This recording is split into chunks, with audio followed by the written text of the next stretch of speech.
This stadium is the darkness before a season's dawn. This is the starting point, but for the San Diego Chargers, more than a new season will begin. This will be the genesis of a new era of Charger football.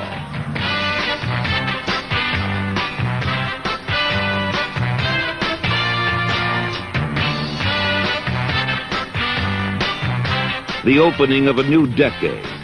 The era of a new league, a season of the most demanding schedule in Charger history. All to be initiated by the challenge of a living legend and his team of Super Colts.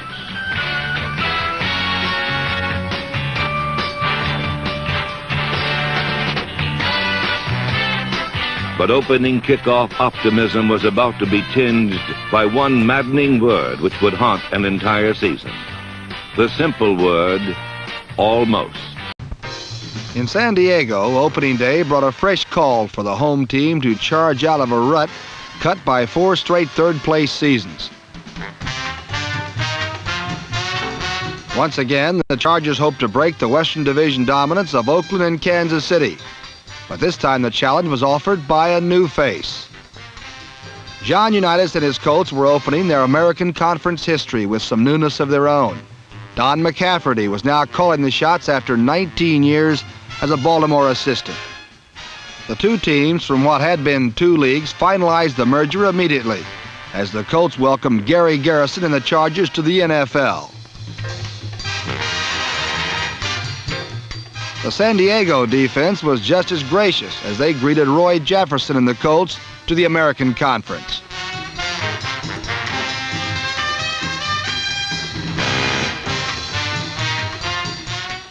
This start set the mood of the day as defense dominated for the entire first half.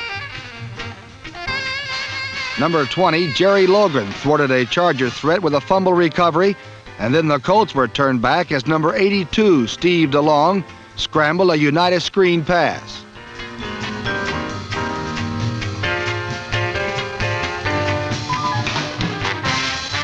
For more than one half, the combined offensive output of both teams was only 3 points. In this rugged defensive battle, each team struggled, sweated, and waited for a break.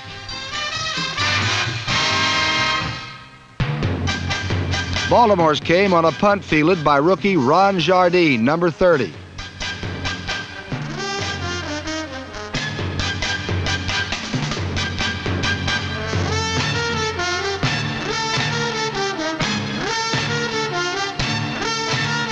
Jardine's dash set up a Colt touchdown, but then San Diego flashed back with equal suddenness.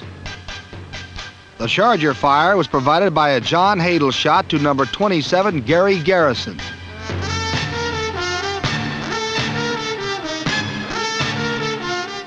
Garrison's 65-yard streak split open the tight Colt defense, and Hadle quickly went to work to shatter it completely.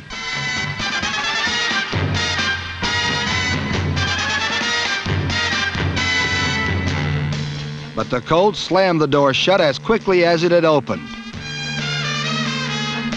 Unitas had no more luck in exploiting the sudden Colt advantage as both defenses again took control of the game. The Charger attack wilted under the pass rush led by number 78, Bubba Smith. And each time the Colt offense appeared ready to muster a bit of momentum, San Diego would steal it away.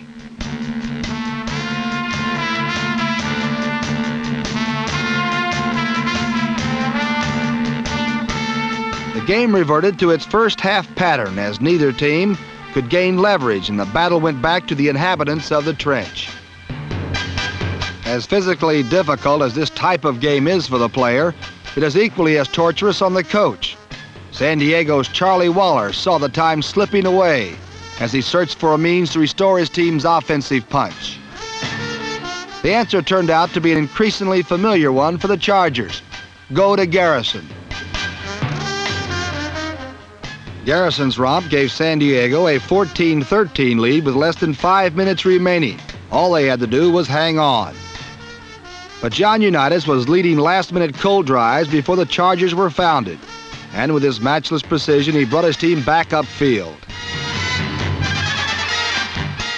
He brought his team back, and with 56 seconds remaining, rookie place kicker Jim O'Brien was given his NFL baptism of fire. O'Brien proved up to the pressure of his new role. The Colts' 16-14 victory opened a new era in a new conference, and after 19 years in the wings, Don McCafferty was a winner in his first time out. The season began with a lofty goal, an ominous sign, and the threat of a maestro in high tops. The Charger defense set out to make Johnny Unitas mortal.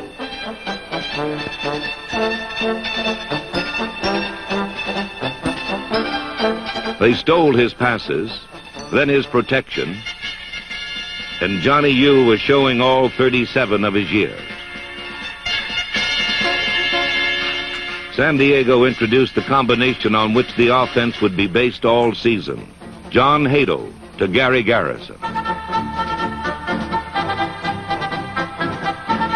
This combination clicked twice, and the Chargers had a 1-point lead with 4 minutes to hang on against an old man. But when time is of the essence, the old man is still the master of cool.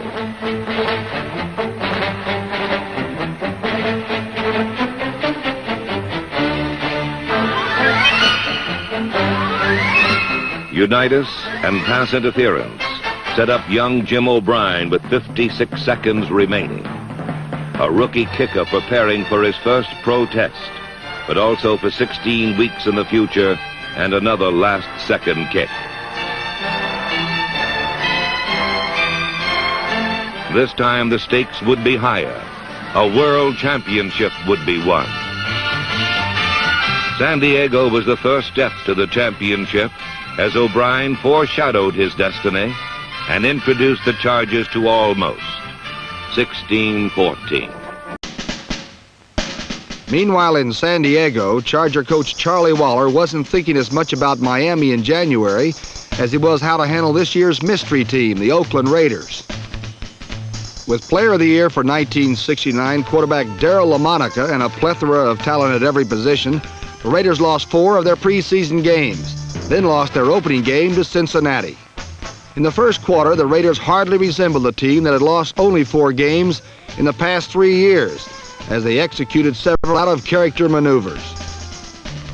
The Chargers, who always play well against their Northern California rivals, took immediate advantage and began unloading on Oakland runners and receivers.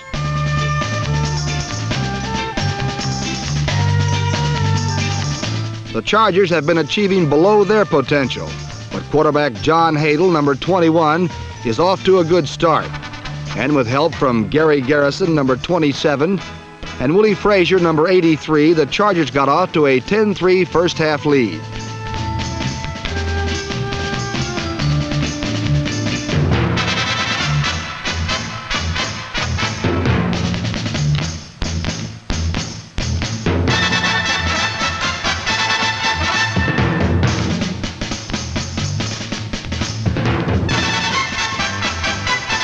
Following Garrison's touchdown, the only mystery surrounding the Raiders was how to stop them.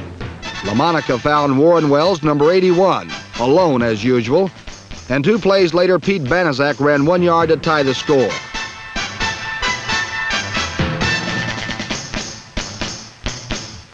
Two minutes and 5 seconds later, Lamonica passed to Fred Biletnikoff, number 25, for another touchdown.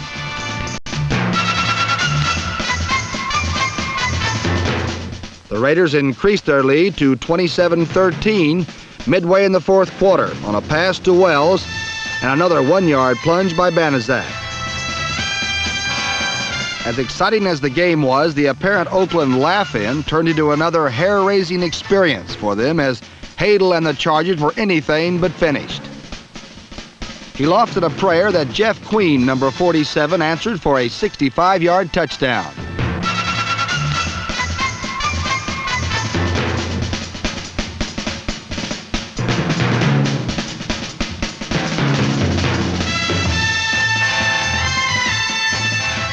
Then, with 2 minutes left, the incomparable Lance Allworth, number 19, shook loose, and Hadle was right on for a 37-yard touchdown that tied the game 27-all.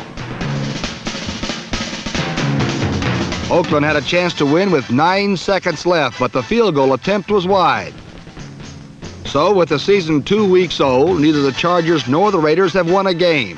And as a result, they share the cellar in the AFC West. But how long can that last? In the second week, a strong wind blew away the bad taste and brought in the Raiders. In this match, there are no mysteries. When the Raiders and the Chargers meet, it's time to screw down your hat for some sticking. 37 blow on one. Ready? Left!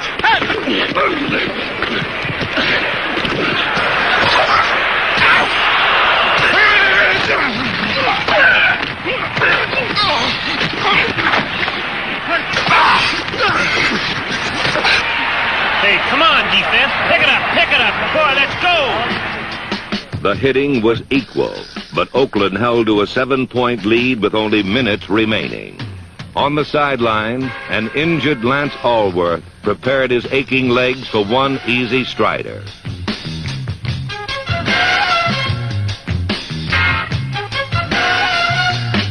A 27-27 tie was fair measure of the match it had been. A tie, but still no win. Now on to a Mission Valley Monday night. Again, they opposed a legend of a quarterback, number 15, Bart Starr.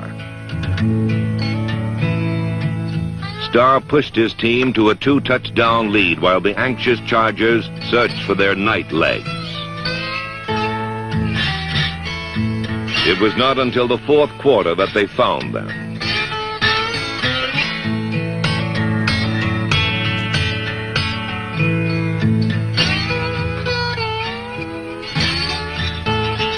The Chargers roared out of their trance with 14 points and took a 1-point lead with bare minutes remaining.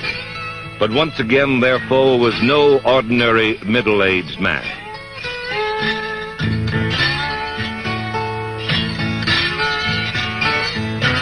First Unitas, now Starr.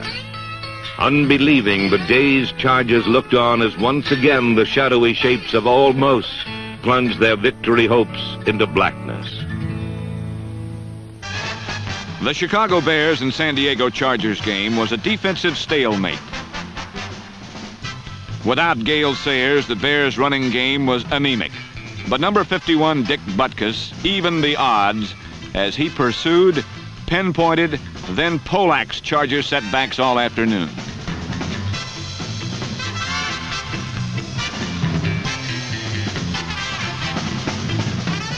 Both quarterbacks repeatedly threw into sure collisions.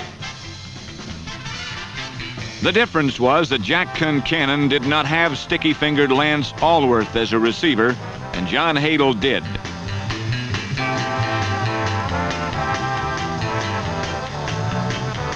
The first score resulted from a play-action fake by Concannon and a perfect touchdown strike to Dick Gordon at the edge of the end zone.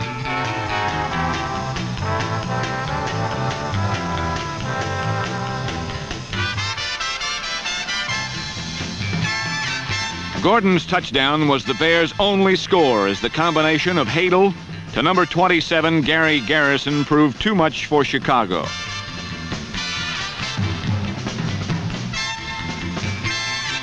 San Diego scored one touchdown on a short dive by Russ Smith, then waited contentedly until the Bears made a mistake.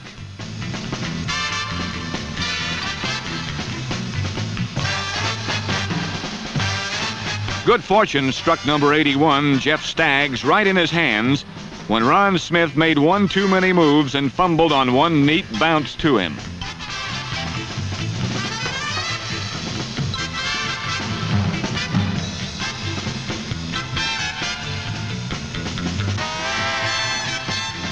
Hadle then hit Garrison for an easy 7 points when Phil Clark gambled for an interception and lost as the Chargers notched their first victory of the year, 20-7.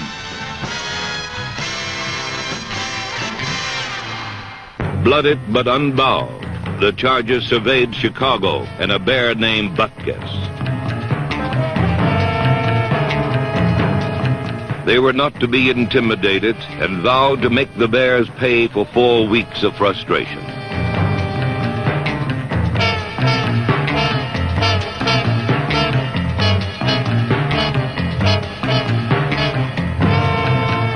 Leading San Diego's answer to Butkus was number 60, Bob Babbage. This rough-cut rookie had settled into the heart of the San Diego defense, and with theirs he was matched head-to-head with the professor.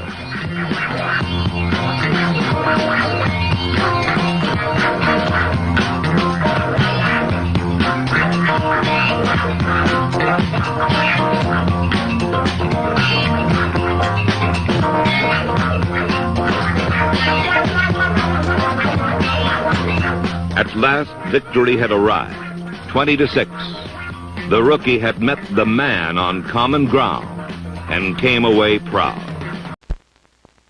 In San Diego, there's a new set of mini-backs. Dickie Post has returned, and there's a new addition.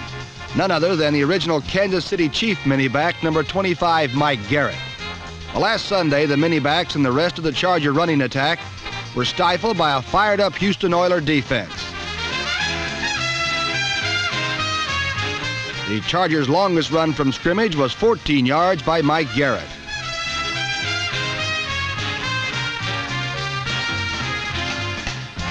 The Oilers were being counted out after Charlie Johnson's injury, but number 17, Jerry Rome, ignited the Oiler attack.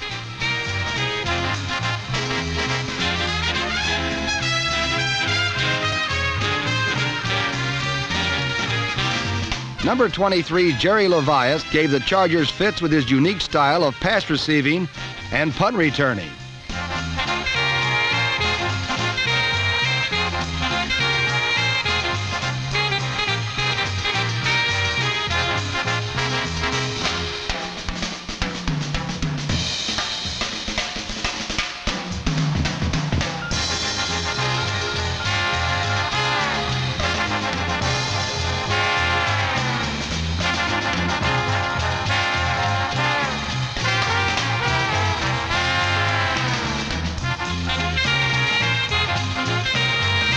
Jerry Rome turned fourth down into first down by running with the football.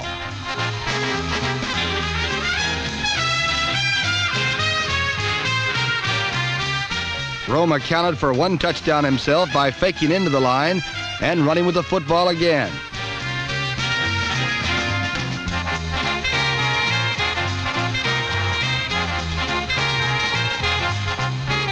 Rome's passing accounted for 266 yards and 2 more touchdowns, one to 89 Alvin Reed, the other to Charlie Joyner, number 18, as the Oilers built up a 31-14 lead in the third quarter.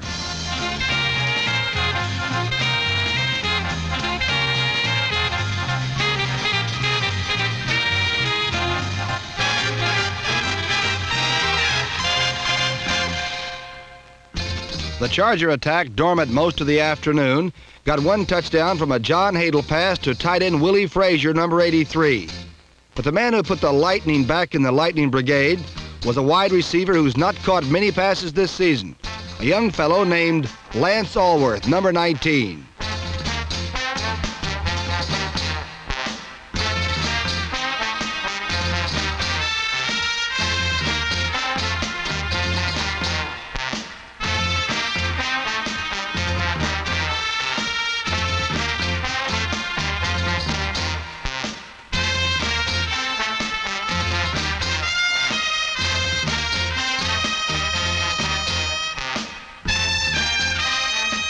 Just the threat of an Alworth bomb was enough to set up one San Diego touchdown.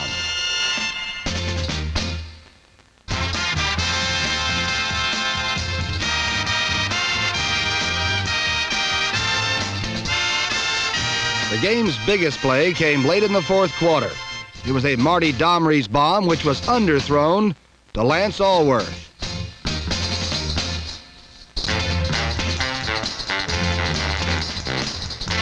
"80 yards later, Lance Alworth scored the touchdown, which tied the Oilers 31-31, on a day when both Houston and San Diego proved they had the weapons to cause anyone trouble the rest of the year. On a crest of success, Babbage went home to Ohio and brought the Chargers with him. It was time to ponder half a season. Time to see if this team was cut out for contention. Time to put everything on the line against the Cleveland Browns.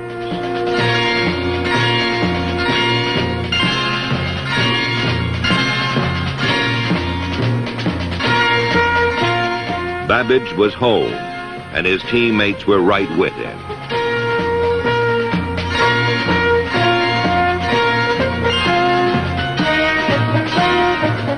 When the frustrated Browns found their way close, the Chargers demonstrated an art they perfected during 1970, ball hawking. San Diego had developed a system. When hawking a ball, the carriers first pent up, then pummeled, and then picked clean. Chuck Detweiler claimed a score for the ball hawkers, and on the sideline, Lance Allworth made sure that everything was in place for his appearance.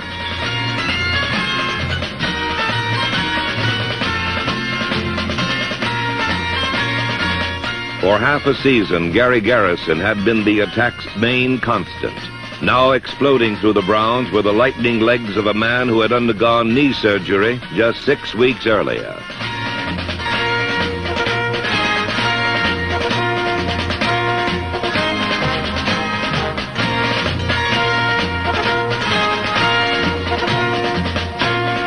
Dickie Post's contribution was hard to miss, but another brilliant performance was less evident. An offensive line of All-Pro Walt Sweeney, Sam Grunison, Bill Linkaitis, and Terry Owens had unified. Theirs was the most basic battle on the field. Theirs was the most basic victory.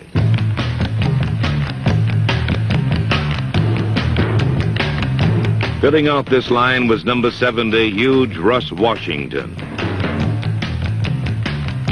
Washington rooted, number 26, Brad Hubbard rumbled, and behind the line, the Chargers ground up the tough yardage, including the toughest of all, the last one.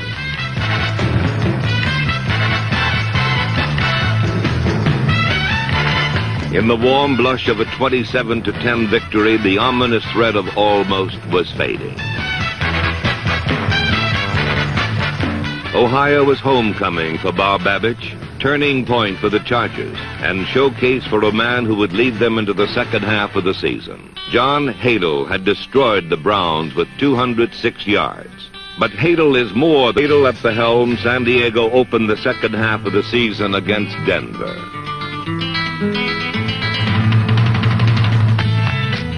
Up along John Hadle led his team in rushing.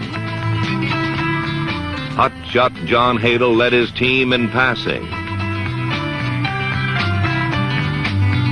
Humble John Hadle let Gary Garrison lead the team in receiving. With their third win, red-hot San Diego fired right into a chilling Boston nor'easter. Joe Kapp was new in town, and everyone tried to dignify a game which wanted to be a comedy.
Somehow, each team managed to remain erect long enough to filter through the murk and dredge up 14 points.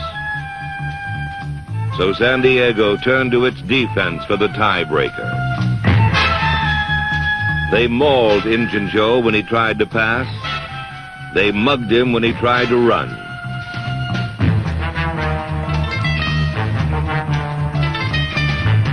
They dogged the man of Machismo all afternoon and drove him back.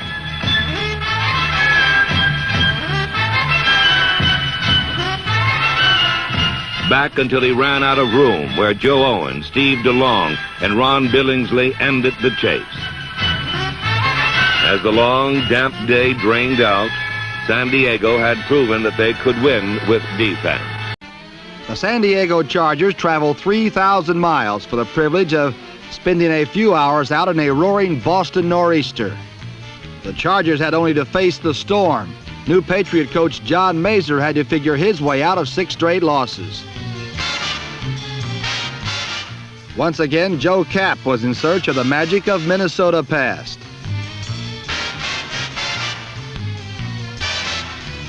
Jim Nantz topped an early drive with Boston's 3rd touchdown in 7 games, and the first Patriot lead since the 2nd week of the season. But the winter of Joe Kapp's discontent is not yet over.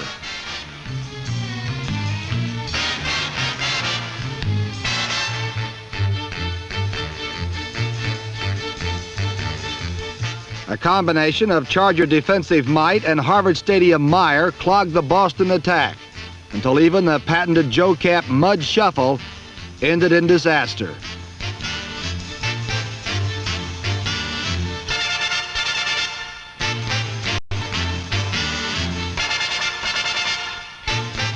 The Patriots were pushed and pursued back past their own goal line. And with his back to the wall, Kapp finally ran out of places to turn.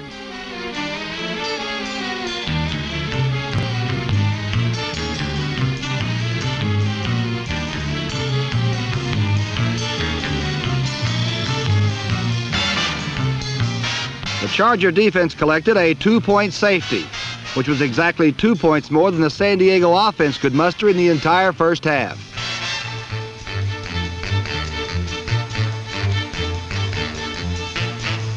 Each team struggled with the other. Both battled the field, and confusion reigned supreme.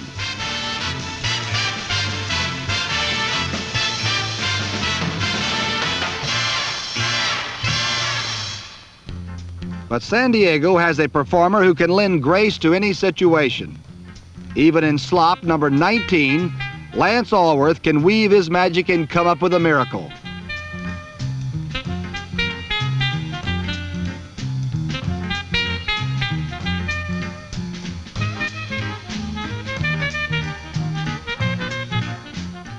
Across the field from Alworth is another magician, number 27, Gary Garrison.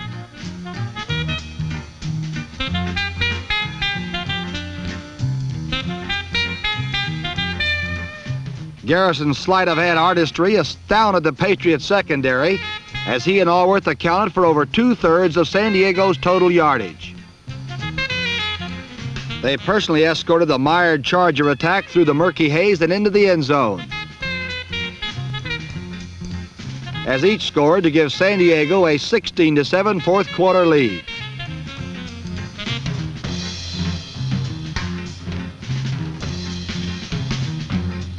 No one has ever called Injun Joe a quitter, and once again he went down firing. But Bake Turner's last-minute touchdown reception was too late, as San Diego held on and remained alive, if not completely well, for next week's Western Division survival struggle in Oakland. The Chargers eased into Oakland 1 game out of first place. Winless after 4 games, they were undefeated in their last 5. The league's top offense had to be muffled. The league's top passer had to be shut down. The Chargers were now the team to do it.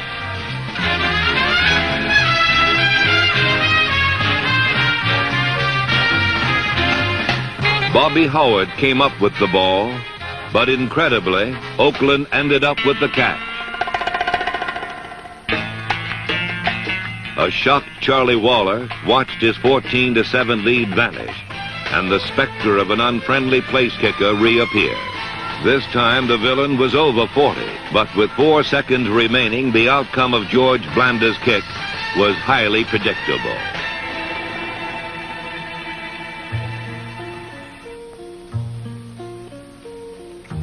Sometimes on the brightest days, when all the world's a song, sometimes on the brightest days, the little things go wrong. And when that golden crown's in sight, a sinking feeling comes along that somewhere in that grand old plan, the little things went wrong. The bounces that didn't balance out, the goals that seemed so close, yet ended up so far away. The inches that stretched on for miles.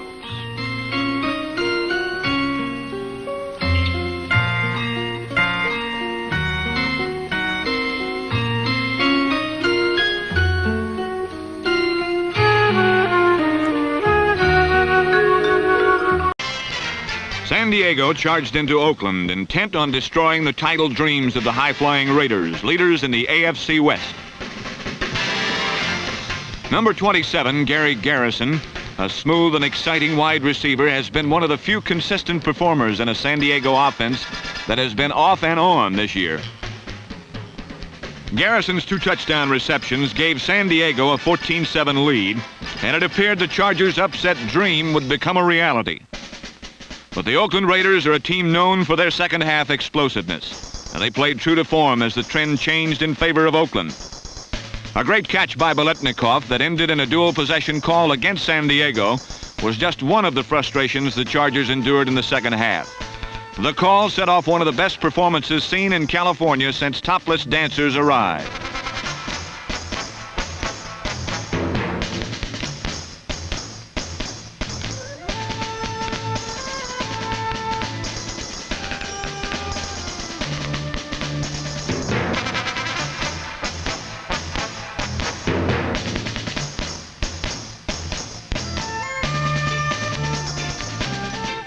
Young Charlie Smith, number 23, a third-year running back from Utah, banged over for 2 scores, but when a San Diego field goal tied the score at 17, the stage was set for a typical Oakland finish. Number 3, Daryle Lamonica, is one of the best quarterbacks in the game, but his talents have been overshadowed in recent weeks by a 43-year-old man who has become Oakland's star. Lamonica's run gave Oakland good field position with only 7 seconds left in the game. And 7 seconds was enough time for 21-year veteran George Blanda to climb out of his rocking chair and casually amble onto the field to win another game.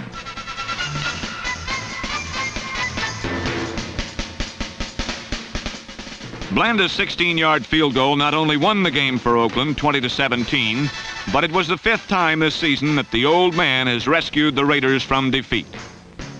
George Blanda says he will continue playing as long as he can walk to the bank. And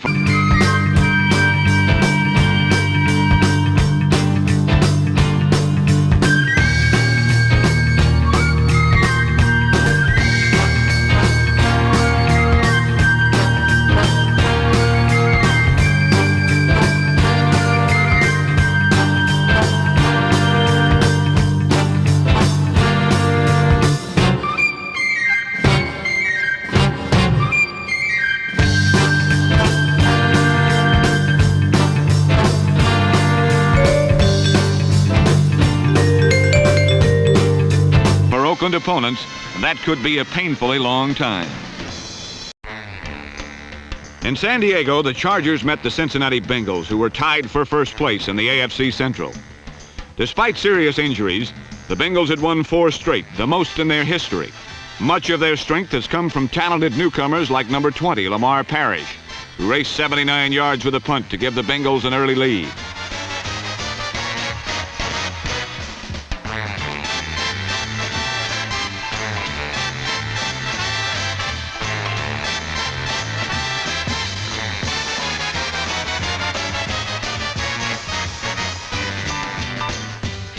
The Chargers are a seasoned, talented team, but they have been somewhat erratic this year.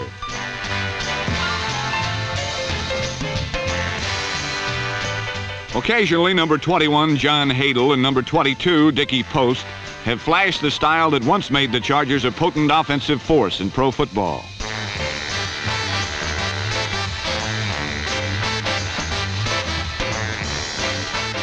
Hadle's second quarter run was the only score San Diego could muster in the first half.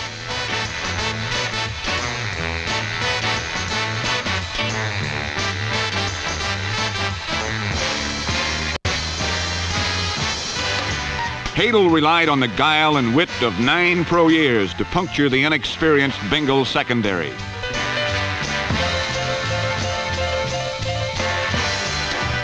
Although San Diego bested the Bengals in almost every statistical category, they could not put many points on the scoreboard.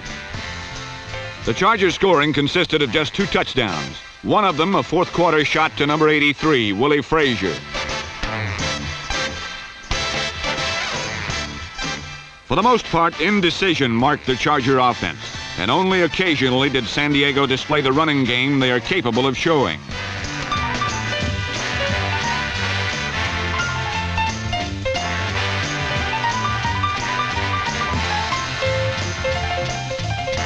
Often the Chargers' inconsistency resulted in mistakes. The Bengals picked off 3 passes, and this interception by number 13, Ken Riley, set up a Cincinnati touchdown. Amazingly, Cincinnati had 0 net yards passing, and it was the power bursts of Paul Robinson and number 30, Jess Phillips, that won the game for the Bengals. The 17-14 victory was Cincinnati's 5th straight, as they continue to enjoy the best season in their history.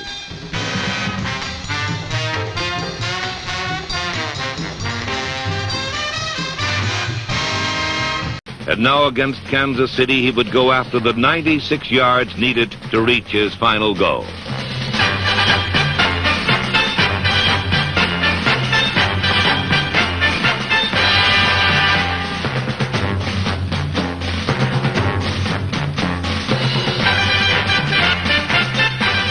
The last few were the toughest, but Garrison came to rest with 6 yards to spare, and his success lifted the gloom of a rainy afternoon.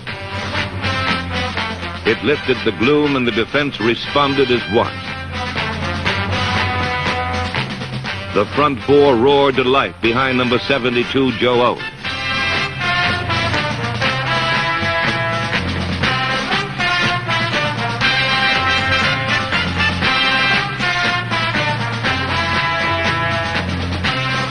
The middle area was controlled by Bob Babbage. The flanks were shut down by Pete Barnes. And the deep areas were patrolled by 4 scrambling ball hawkers. There was also a look toward the future. Rookie Walker Gillette caught his first pro pass. And rookie Wayne Clark threw his.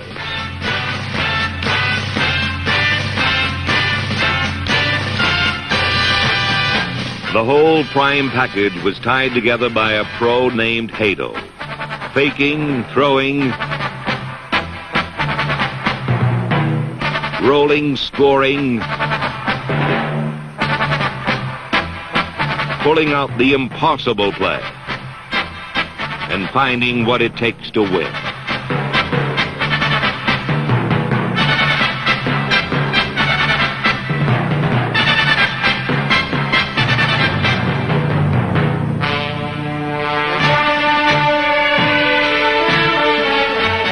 This was more than one victory. It was the emergence of a team strengthened through a year of tampering. In San Diego Stadium, solemn gunfire appropriately marked the season's finale. The reeling Chargers had already clinched their first losing season since 1962. But Gary Garrison's performance had been championship all the way. The Ghost still has a chance for a 1,000-yard season. The Kansas City Chiefs were unsure of their role. As the game began, they were still the Super Chiefs, and a Miami defeat would open the door to a playoff berth. Len Dawson went after it with a 61-yard shot to number 30, Gloucester Richardson. But then the Dolphins' East Coast victory was confirmed, and the Super Chiefs no longer were.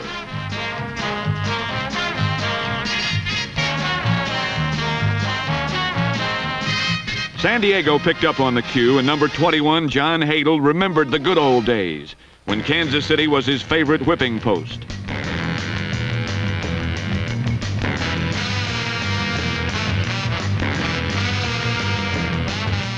Hadle was teeming with an entire season of frustration, and now his therapy began with 2 short pitches to number 83, Willie Frazier.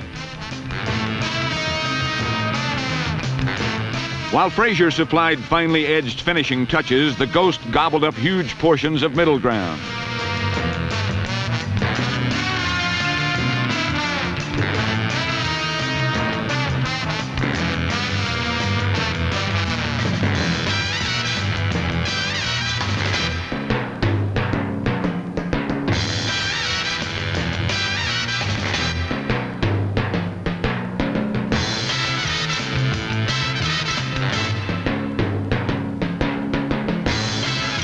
Garrison plumbed the depths of the excellent Kansas City secondary and measured up to his goal as he finished the season with exactly 1,006 yards.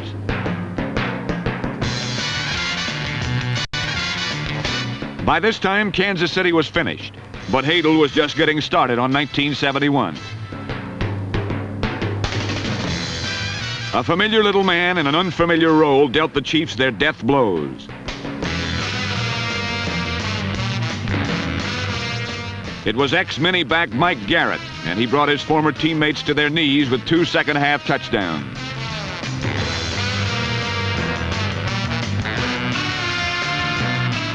A year ago, Garrett's jubilation had signaled a Kansas City Super Bowl victory.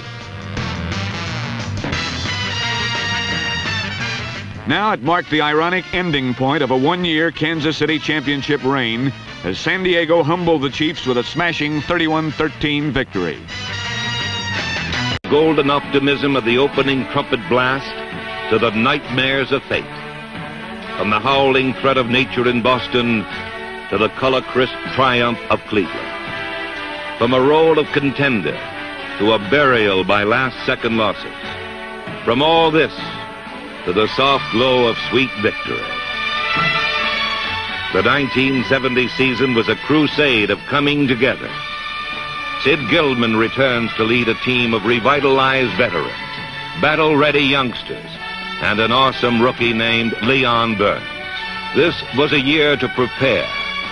This was a year from the curse of almost to the promise of R.